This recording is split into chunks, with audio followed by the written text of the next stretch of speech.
In a world where every emotion is digitized, we search for the rare, flickering pulse of a genuine human heart. Experience the deep connection between man and machine in our latest neon-lit cinematic series. Hit that subscribe button now and stay tuned for the ultimate digital journey. I was standing at the kitchen counter pouring my second cup of coffee when my phone buzzed across the marble. I almost ignored it. It was a Sunday morning, the kind where the light comes in low and golden through the back window, and I had nowhere to be until noon. My stepbrother's birthday lunch wasn't until 1 o'clock. I had exactly 3 hours of quiet left. Then I looked at the screen. It was my accountant, Daniel. Not a text, a call. Daniel never called on weekends. In 4 years of working together, the man had never once called me before 9 on a Monday. I stared at his name for 1 full ring, 2 rings, and then I picked up. Claire. His voice was flat in a way that made my stomach drop immediately. Don't go to that lunch today. I need you to come to my office first. Can you be here in 40 minutes? I set down my coffee mug. Daniel, what's going on? I'll explain everything when you get here. Just don't go to your stepmother's house today. Don't sign anything. Don't agree to anything over the phone. Can you do that? I said yes. I grabbed my coat off the hook by the door. My hands were completely steady, which surprised me because my chest felt like something was collapsing inside of it very slowly.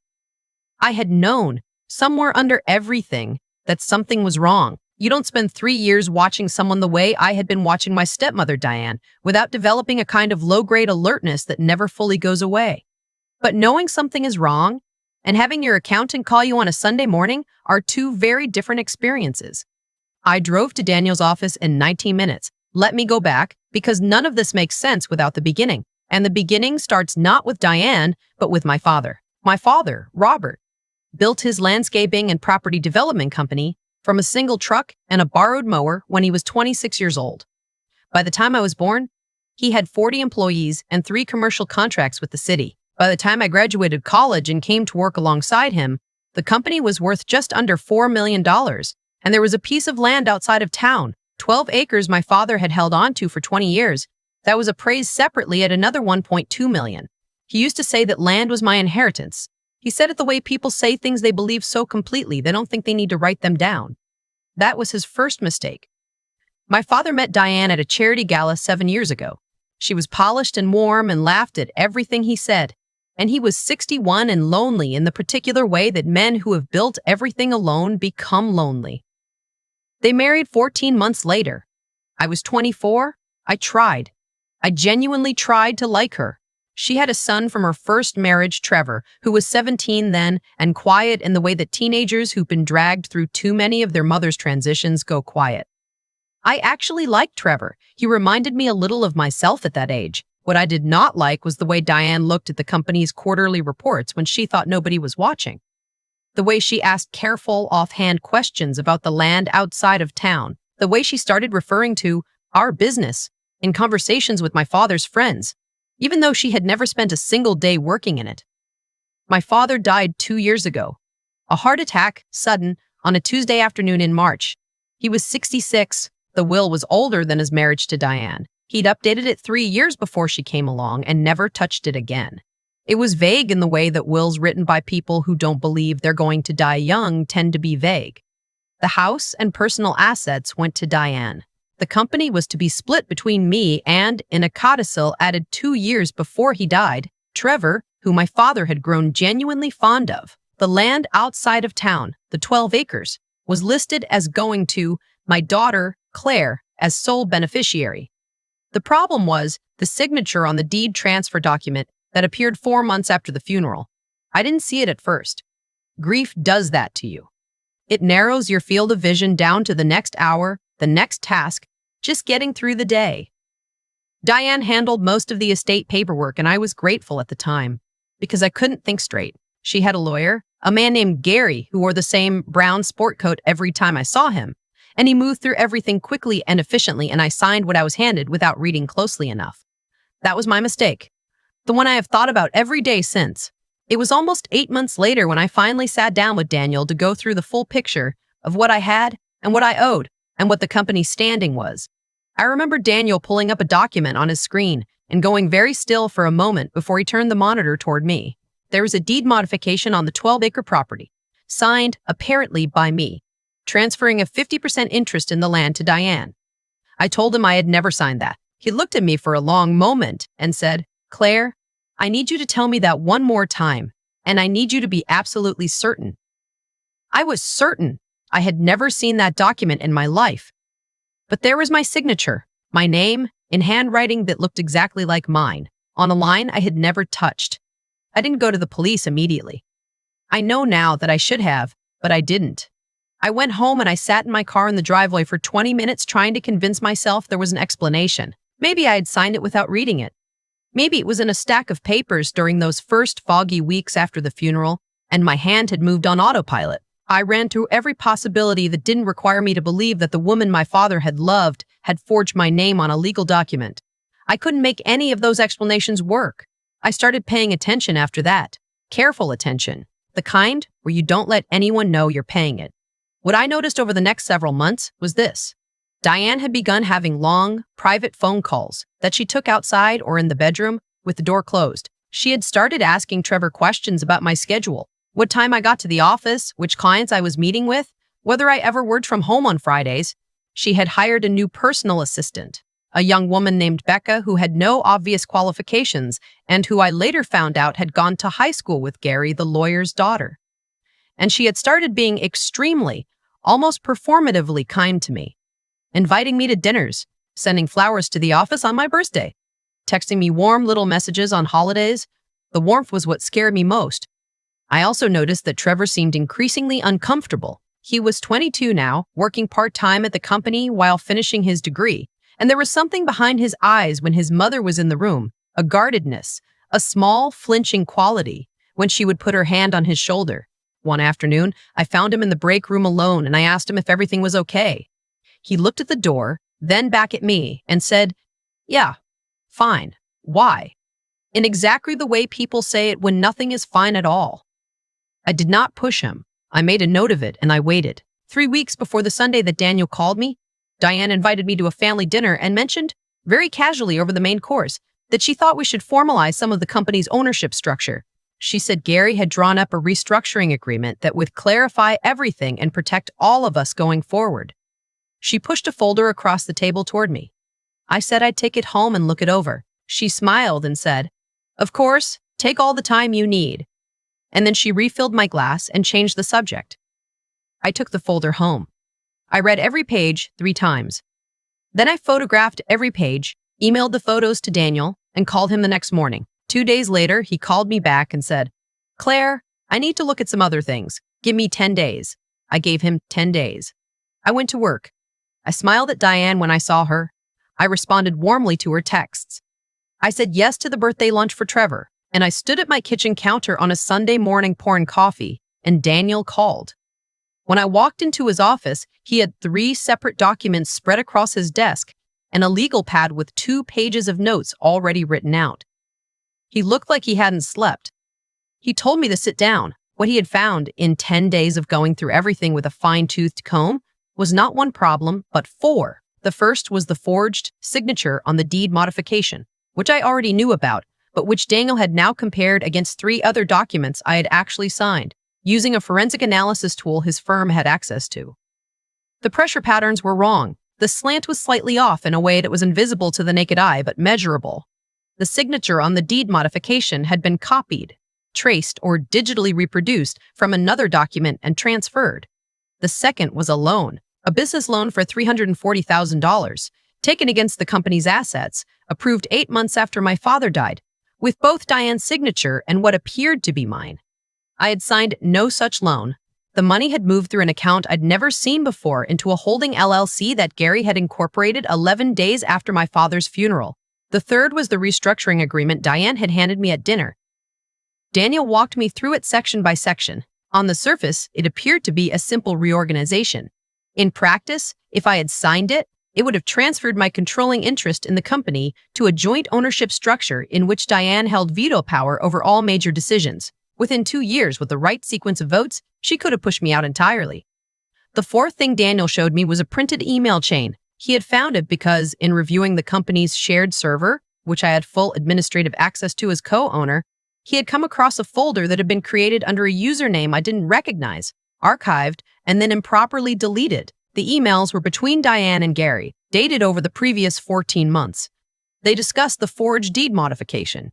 They discussed the loan. They referenced the Trevor situation in a way that made my skin go cold, because what they appeared to be saying was that Trevor had discovered the loan 3 months ago and that Diane had handled it.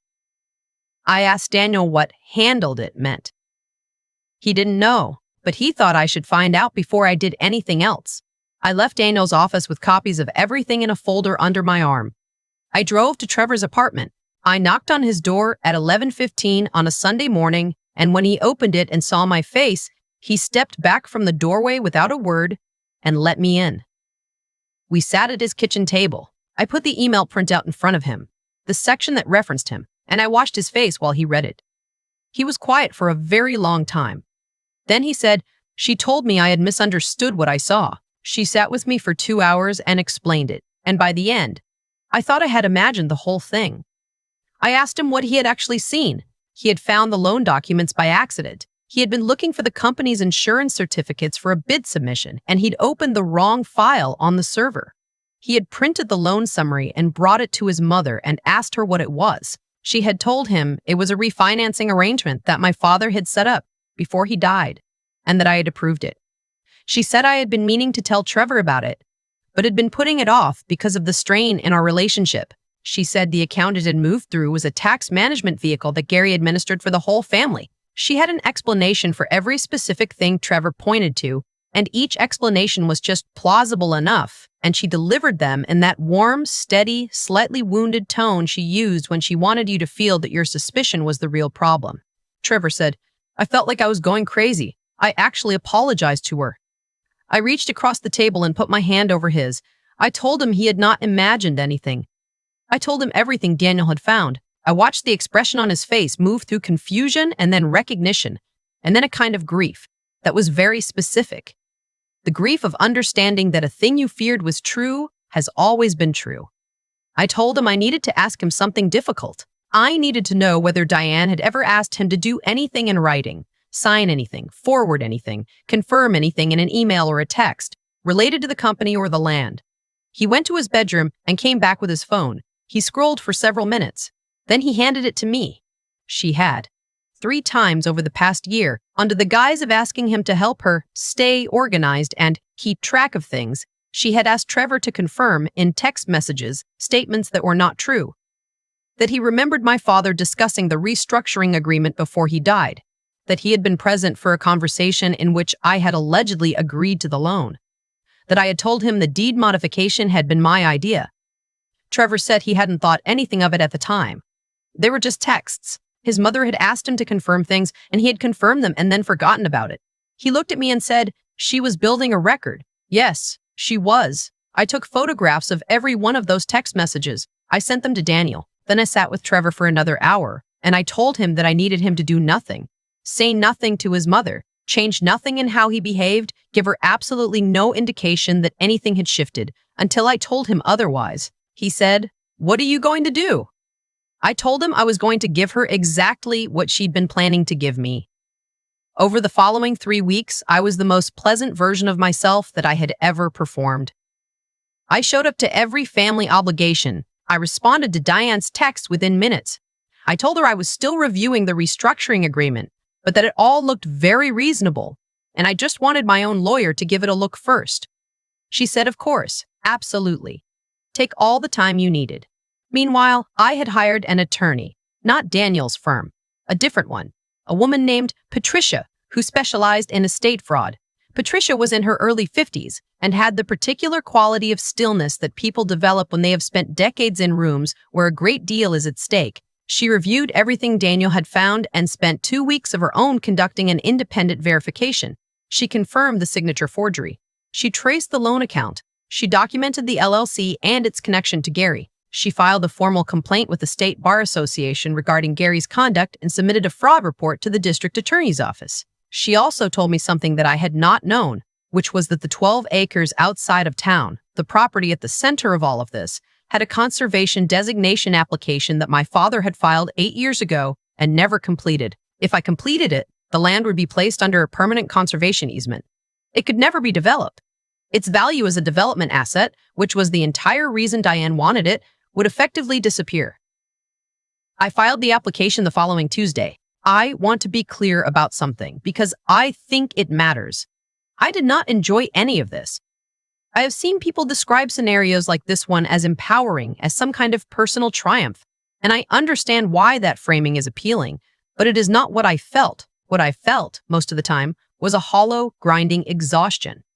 The kind that comes from watching someone you were supposed to be able to trust dismantle something your father built with his hands over 40 years. And understanding that she had been doing it since before his body was cold, I was not running on triumph. I was running on the very specific fuel of not letting her finish what she had started. The conservation easement was approved 6 days before everything came apart. What finally unraveled it was not something I planned. It was Trevor. He called me on a Thursday evening, voice tight, and said that his mother had called him that afternoon and told him that the deal was moving forward, and that she needed him to come to Gary's office on Saturday to sign an affidavit. She told him it was a routine part of the estate finalization. She told him it was nothing to worry about. She told him I had already been notified and was aware. I had not been notified. I was not aware. I called Patricia. Patricia called the district attorney's contact she had been working with. And then I called Trevor back and I told him to go to that Saturday appointment exactly as his mother had asked. He was quiet for a moment and then he said, "You want me to go in there?" I said yes. I said I needed him to do one specific thing, which was to ask Gary, before signing anything, to read the affidavit aloud to him so he could be sure he understood it. I needed Gary to read it aloud. Trevor showed up to Gary's office on Saturday morning at 10 o'clock. He asked Gary to read the affidavit aloud before he signed. Gary, apparently not expecting this, hesitated. And in that hesitation, Trevor pressed record on his phone, which he had in his jacket pocket.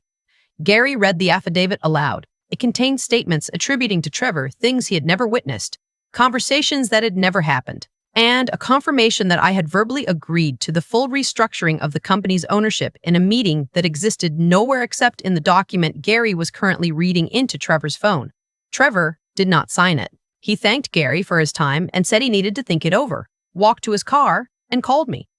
I was already in Patricia's office when he called. I told him to come directly there. He walked in 40 minutes later, sat down, and played the recording for Patricia and me and the assistant district attorney who had joined us. We listened to Gary read every word of a fraudulent affidavit in his own voice on a recording that was entirely admissible because Trevor had been a participant in the conversation. The warrants were executed the following Tuesday. I found out afterward that the timing was something I could not have engineered if I had tried.